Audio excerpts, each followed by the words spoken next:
আমাদের দলটা যেদিন প্রথম চালু হয়, শুরু হয়, সেদিন আমরা ভেবেছিলাম যে এটাই আজকে ইতিহাসের একটা প্রথম একটা বিন্দু। একটা নতুন দল যখন বিস্তৃত হয় তখন তাকে প্রত্যেকটা নতুন নতুন ইতিহাস সৃষ্টি করেই তাকে পথ চলতে হয়। যেদিন আমাদের প্রথম সভা হয়েছিল, যে যারা আমাদের দলের সাথে সম্পৃক্ত হতে যারা এসেছিল, সেদিনও মনে হয়েছিল ওই দিনটা একটা ঐতিহাসিক দিন। যেদিন আমরা নির্বাচন কমিশনে আমাদের নিবন্ধনের জন্য আবেদন জমা দিতে গিয়েছিলাম, সেদিনও আমরা খুব আবেগ আপ্লুত ছিলাম। সেটাও আমাদের জন্য একটা ইতিহাসের একটা ফুটিং ছিল, অধ্যায় ছিল। এভাবে অনেকগুলো ইতিহাসের পথ পরিক্রমা। আপনারা জানেন যে 28শে অক্টোবর যে আন্দোলন হয়েছিল, সেদিন আমাদের অফিস আক্রান্ত হয়েছিল, আমাদের অফিস রক্তে ভেসে গিয়েছিল। সেদিন আমরা দল হিসেবে টিকে থাকতে পারবো কিনা, এই অভ্যুত্থান ব্যর্থ হলে আমাদের অভিমুখ কোথায় হবে, আমাদের অস্তিত্ব কোথায় গিয়ে দাঁড়াবে, এই সকল শঙ্কা বুকে নিয়েই আমরা বারবার আমাদের শক্তি নিয়ে রাজপথে আমরা দাঁড়িয়েছি।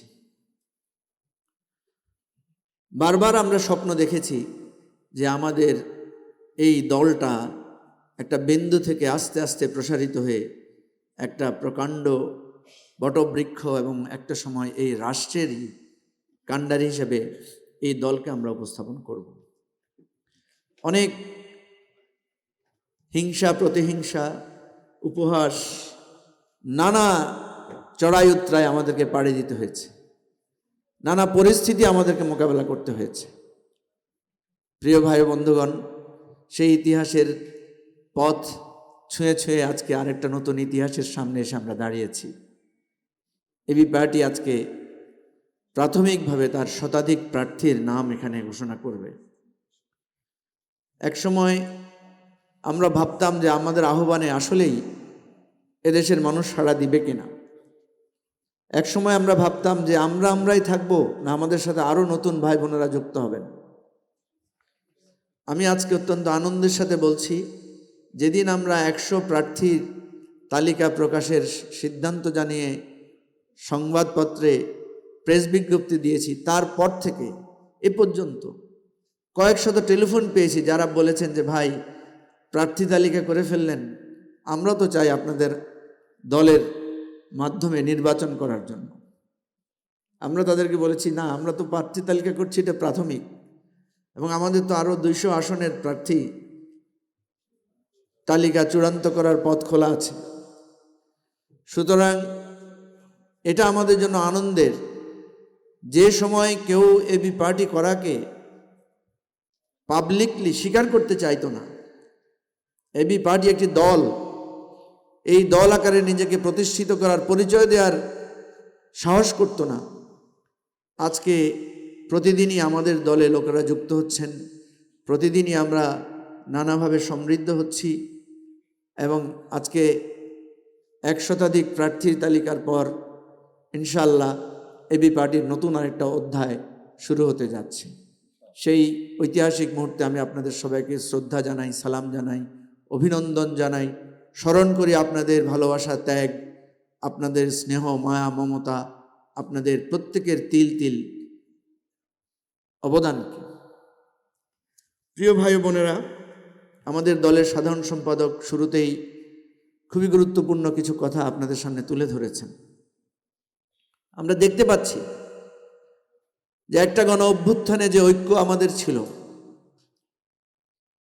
যে অবিস্মরণীয় ত্যাগ আমরা একে অপরের গায়ে মেখে নিয়েছিলাম, আমাদের এখনো মনে পড়ে যে আমরা কেউ যখন আহত হয়েছি তখন রক্ত দেওয়ার জন্য লাইন ধরে মানুষ ঢাকা মেডিকেল সহ বিভিন্ন জায়গায় দাঁড়িয়ে গেছে। কেউ জিজ্ঞেস করে নাই, কেউ প্রশ্ন তোলে নাই যে উনি কোন দলের লোক,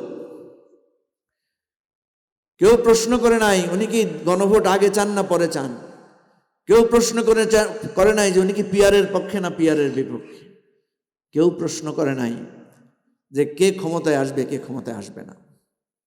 এই প্রশ্নহীন ঐক্য আমাদেরকে একটা অবিস্মরণীয় বিজয় এনে দিয়েছিল। কিন্তু আপনারা জানেন, ইতিহাসে বিজয় অর্জনের চেয়ে রক্ষা করা অনেক কঠিন। আজকে আমরা আমাদের বিজয় রক্ষা করতে পারবো কিনা বিজয়কে সুসংহত করে একটা সুন্দর বাংলাদেশ গড়তে পারবো কিনা পদে পদে সেই প্রশ্ন তৈরি হচ্ছে। এই যে বিজয়ের পরে আমাদের নানা জনের নানা প্রশ্ন, নানা জেদ, নানা অবস্থান, নানা হটকারিতা, এটা দেখে কখনো কখনো মনে ব্যথা জাগে। অনেকে প্রশ্ন তোলেন যে আদৌ নির্বাচন হবে তো? অনেকে প্রশ্ন তোলেন ফ্যাসিবাদ আবার ফিরে আসবে না তো? অনেকে শঙ্কায় থাকেন সীমান্তের ওপারে গিয়ে যারা জড়ো হচ্ছে, যারা নানা ধরনের হুমকি প্রদর্শন করছে, যারা নানা ধরনের আস্ফালন করছে, তারা আবার প্রতিশোধ স্পৃহা নিয়ে আমাদের উপর ঝাঁপিয়ে পড়বে না তো? প্রিয় ভাই বন্ধুগণ, আমাদের আগামীর পথ চলায় আমরা সবসময় একবার পেছনের ইতিহাসটা খুঁজে দেখার চেষ্টা করি। ইতিহাস বলে যারা বিজয়ী হয়েছে তারা যদি নিজেদের বিজয়কে সংহত করতে না পারে, সুসংহত করতে না পারে, তাহলে তাদের ভেতরকার অন্তর্দ্বন্দ্ব, অন্তকন্দল, তাদের ভেতরকার অন্তর্দাহ আরেকটি বেদনাদায়ক ইতিহাস সৃষ্টি করে। আপনারা ইতিহাসের পাতায় পাতায় এই ধরনের বিশ্বাসঘাতকতা, এই ধরনের ভুল, এই ধরনের অপরিণামদর্শী কার্যক্রমের নানা স্মৃতি, নানা চিহ্ন আপনারা খুঁজে পাবেন। সেজন্য আমরা বারবার সতর্ক করছি। আজকে এখানে স্পষ্টভাবে বলছি, কারো জেদ এবং হঠকারিতায় গণতন্ত্রের পথ যদি বিপন্ন হয়, আমরা যত বড় দল হই বা ছোট দল হই, স্পষ্ট করে বলছি, আপনাদের নামও ফ্যাসিবাদীদের পাশে ইতিহাসে লেখা থাকবে। আমাকে অনেকে প্রশ্ন করে যে আপনি বলেছেন হেলিকপ্টার রেডি রাখার জন্য, অনেকে বলেছেন আপনি আরেকটি গণ অভ্যুত্থানের কথা বলেছেন। হ্যাঁ, আমরা বলেছি। সেই গণ অভ্যুত্থান মানে এটা নয় যে পরাজিত ফ্যাসিবাদীদের ফিরে আসা।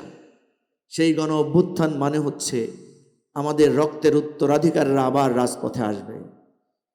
সেই গণ অভ্যুত্থানের মানে হচ্ছে আবু সাঈদের রক্তে যেদিন মানুষ জেগে উঠেছিল, আবু সাঈদের ওই প্রসারিত হাত দেখে যারা রাজপথে নেমে এসেছিল, যেই মুগ্ধের ছটফট করে মৃত্যু যন্ত্রণা দেখে যারা বাংলাদেশের বন্ধু হয়ে আমাদের পাশে এসে দাঁড়িয়েছিল, তারা আবার আসবে।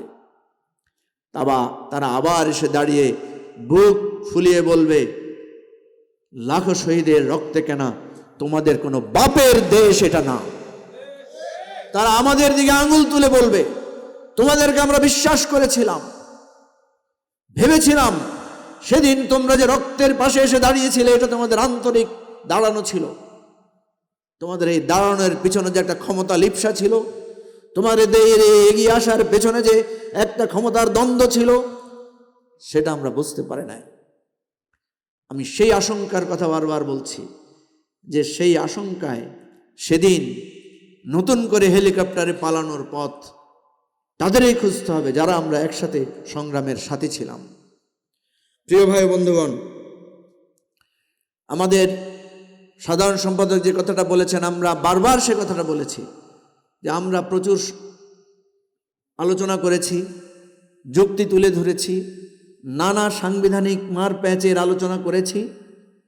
এটা প্রমাণিত হয়েছে যে এই রাষ্ট্রের সমাধান শুধু আমাদের ওই কাগজে লেখা সংবিধানের মধ্যে খুঁজলেই পাওয়া যাবে না। আমরা তো পাই নাই। শেখ হাসিনা আমাদেরকে সংবিধান দেখিয়ে দেখিয়ে যতগুলো কাজ করেছেন, প্রত্যেকটার পরতে পরতে সংবিধান লঙ্ঘন করেছেন তিনি। আমাদের সংবিধানে কি ভাই আগের দিনের রাতের ভোট করার কোনো বিধান আছে? ছিল? তাহলে কোন বিধানের প্রেক্ষিতে শেখ হাসিনা যে সাংবিধানিক ধারাবাহিকতার কথা বলে রাতের বেলায় ভোট করেছেন, সেটা কোন সংবিধানের বিধানে করেছেন?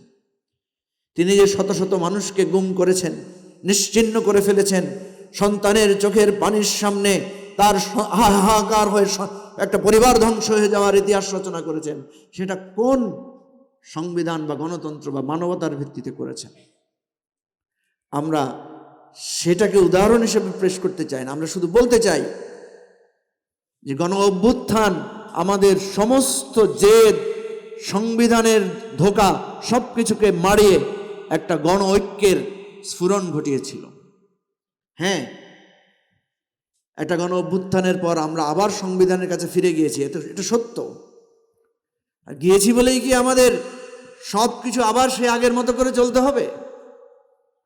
আমরা বলেছি আমরা চেষ্টা করব সংবিধানের প্রত্যেকটা নীতিকে মেনে চলার জন্য, কিন্তু যেখানে গণ অভ্যুত্থানের অভিপ্রায়, যেখানে গণ অভ্যুত্থানের আকাঙ্ক্ষা, যেখানে শহীদের রক্ত, আহতদের আর্তনাদের আকাঙ্ক্ষা প্রাধান্য পাবে, সেখানে আমরা জনমতকে, জনগণের আকাঙ্ক্ষাকে আমরা সেখানে একটা সমন্বিত করব, আর সেটার চূড়ান্ত রায় নেব আমরা গণভোটের মাধ্যমে, যেটার মাধ্যমে জনগণের অভিপ্রায় প্রতিফলিত হবে।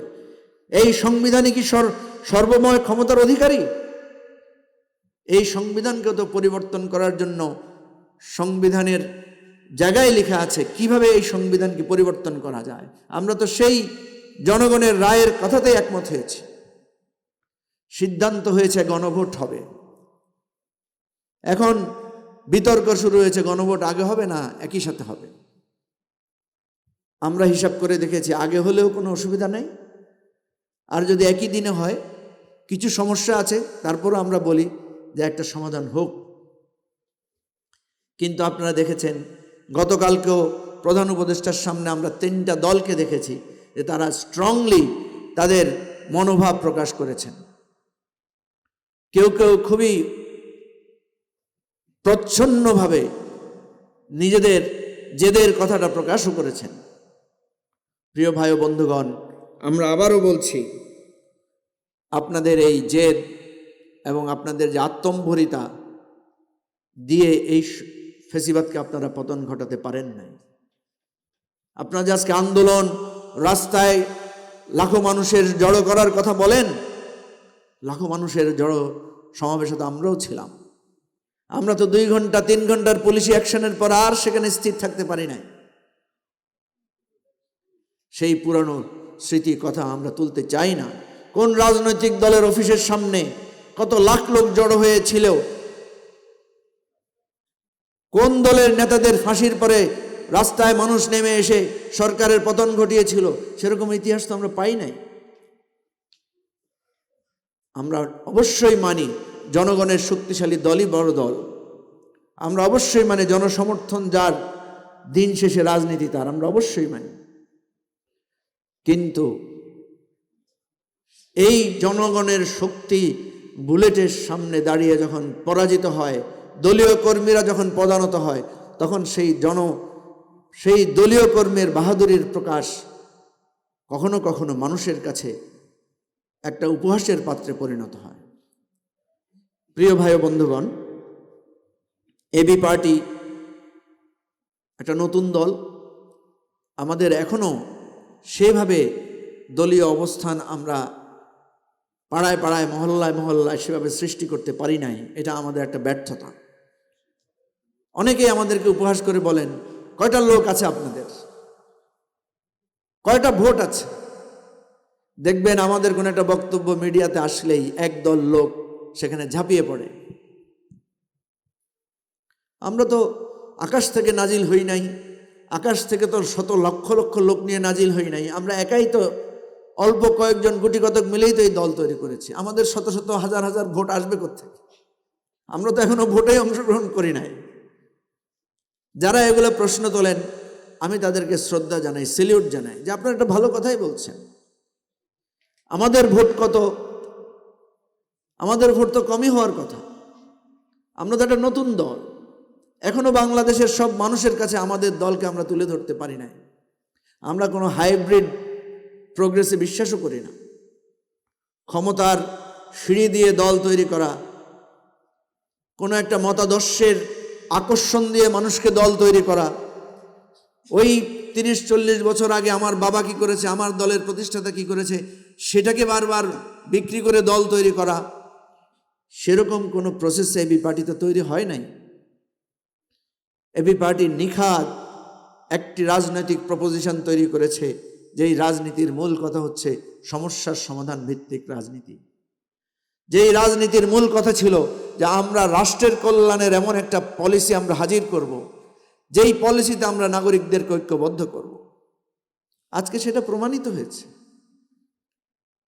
আজকে দেখেন পিআর নিয়ে অনেকগুলো দল ঐক্যবদ্ধ। বাংলাদেশে পিআর কমিউনিস্ট পার্টি প্রথম আমার জানা মতে দাবি তুলেছিল। আজকে দেখেন কমিউনিস্ট পার্টির সাথে ইসলামিক দলগুলো একাকার হয়ে গেছে। সেদিন বিএনপির এক নেতা একটা টক শোতে দুষ্টামি করে বলছিল যে যে পিআর ইহুদিরা করে আমরা বাংলাদেশে সেই পিআর স্থাপন করতে দিব না, কারণ ইসরায়েলে পিআর পদ্ধতি চালু আছে। তাহলে দেখেন একটা ইস্যু, একটা দাবি, একটা যুক্তি কিভাবে আদর্শের বাইরে গিয়েও মানুষকে অ্যালাইন করতে পারে। এই যে আপনার কোটা আন্দোলন, বৈষম্য, কোটা আন্দোলনে কৃষক কেন প্রাণ দিয়েছে? তার কি কোটা আছে? তার কি চাকরি হবে? সে কি চাকরি করবে? করবে না তো। কিন্তু কোটার মূল জায়গায় ছিল বৈষম্য, সে বৈষম্যের বিরুদ্ধে দাঁড়িয়েছে। আমরা এজন্য বলেছি রাজনীতি হবে পলিসির উপরে, রাজনীতি হবে কর্মসূচির উপরে, রাজনীতি হবে সমস্যা সমাধানের উপরে। রাজনীতি কোনো ব্যক্তি মানে পরিবার বা ধর্ম বা বিভিন্ন বিষয়ের ভিত্তিতে রাজনীতি করলে সেটা শুধু বিভেদের জন্ম দেয়। সেজন্যই দেখেন মতাদর্শিক দলগুলোতে কত বিভক্তি। আপনারা হয়তো বলবেন আপনাদের দলে বিভক্তি হবে না, হতে পারে ভাই। ইস্যুভিত্তিক দলে বিভক্তি আর ধর্ম নিয়ে দলের বিভক্তি কি এক কথা? এক কথা না তো। আপনি দেখবেন যখন ধর্মীয় দলগুলোর মধ্যে বিভক্তি হয়, একজন আরেকজনকে ফতোয়া দেয়। আপনি দেখবেন মতাদর্শিক দলগুলোতে যখন বিভক্তি দেখা যায়, একজন আরেকজনকে মতাদর্শের শত্রু হিসেবে চিহ্নিত করে। এবি পার্টি থেকে এখন পর্যন্ত অনেকেই পদত্যাগ করেছেন, অন্য দলে গেছেন। দেখেছেন আমাদের মধ্যে কোনো মতাদর্শিকগতভাবে একজন আরেকজনকে আঘাত করার প্রবণতা নাই। একজন ব্যক্তি তার স্বার্থ বা তার চিন্তা, তার অভিপ্রায় থেকে সে আরেকটা দল করতেই পারে। এটার সাথে তার ঈমান হারিয়ে যাওয়ার, মার্ক্সবাদের বিপক্ষে দাঁড়িয়ে যাওয়ার কোনো প্রশ্ন এখানে নাই। এবি পার্টি তো কোনো বাদের রাজনীতি করে না। সুতরাং বাদের বিপক্ষে গিয়ে দাঁড়িয়ে যাওয়ার কোনো বয়ান তো এবি পার্টি হাজির করতেই পারে না। সেজন্য আমরা দেখছি আজকে ধর্মভিত্তিক দলগুলোর কত বিভক্তি। এবং দেখেন খুব একটা আশা জাগিয়েছিল যে সব ধর্মভিত্তিক দলগুলো মিলে একটা জোট হবে। আমি আজকে স্পষ্ট দেখছি যে ধর্মভিত্তিক দলগুলোর জোট আস্তে আস্তে ভেঙে যাচ্ছে এবং জোট হওয়ার কোনো সম্ভাবনাও দেখা যাচ্ছে না। বরং ক্ষমতাকেন্দ্রিক জোটের দিকে মানুষ বেশি যাচ্ছে। আমাকে সবাই জিজ্ঞেস করে যে আপনারা কোন দিকে যাবেন, বিএনপির দিকে না জামাতের দিকে? এবং আলটিমেটলি সেলিং পয়েন্ট কি? সেলিং পয়েন্ট হচ্ছে ক্ষমতা। বিএনপিও চাচ্ছে যে জামাতকে ছাড়া তারা সবাইকে নিয়ে জোট করবে। জামাতও চাচ্ছে শুধু ধর্মীয় দল না, এর বাইরেও তারা বৃহত্তর জোট করবে। এখানে কি মতাদর্শ প্রাধান্য পাচ্ছে? সুতরাং এই বিষয়গুলো আমরা এবি পার্টির রাজনীতি আকারে তিল তিল করে গড়ে তুলেছি, যার কারণে এবি পার্টিকে আপনারা দেখছেন আজকে কম ভোট। এবি পার্টিকে আগে দেখেছেন 10 জন, আগে দেখেছেন 20 জন, আজকে দেখছেন 1000 জন, কালকে দেখবেন ইনশাআল্লাহ লক্ষ লক্ষ মানুষ এবি পার্টির পতাকা তলে সমবেত হবে। এই পার্টির নেতৃত্বে আমি থাকি বা না থাকি, ব্যারিস্টার ফুয়াদ থাকুক বা না থাকুক, আমরা হয়তো আমাদের দলের গঠনতান্ত্রিক নিয়মে নেতৃত্ব পরিবর্তন হবে, কিন্তু এবি পার্টি তার অবস্থানে অটল থাকবে যদি এবি পার্টির এই নীতি এবং কর্মকৌশল নিয়ে এবি পার্টি যদি এগিয়ে যেতে পারে। প্রিয় ভাই বন্ধুগণ, সেজন্য আমরা বলছি আমরা একটা নতুন জোট করতে চাই। যারা আমাদেরকে জিজ্ঞেস করেন আপনারা কোন জোটে যাবেন, আমরা বলছি আমরা একটা নতুন জোট করতে চাই। এবং সেই জোট শুধু নির্বাচনী জোট না, হয়তো নির্বাচনী জোট নাও হতে পারে, সেটা হবে একটা দীর্ঘমেয়াদী রাজনৈতিক জোট। সেই রাজনৈতিক জোট হবে অধিকার, রাষ্ট্রের কল্যাণ এবং সর্বোপরি জুলাই অভ্যুত্থানের আকাঙ্ক্ষা এবং ঐক্যের একটা জোট। আমরা সেই জোট করব ইনশাআল্লাহ। আমরা সেই রাজনৈতিক বলয় গড়ে তুলব ইনশাআল্লাহ। আমরা এই অভিপ্রায় জানিয়ে আজকে আমাদের 6 জন বা 8 জন যে প্রাথমিকভাবে মনোনীত প্রার্থীর তালিকা ঘোষণা করছি। আমরা উৎসাহিত করার জন্য অনুরোধ করব এবং আপনাদের কাছে তালিকাগুলো একটু দিয়ে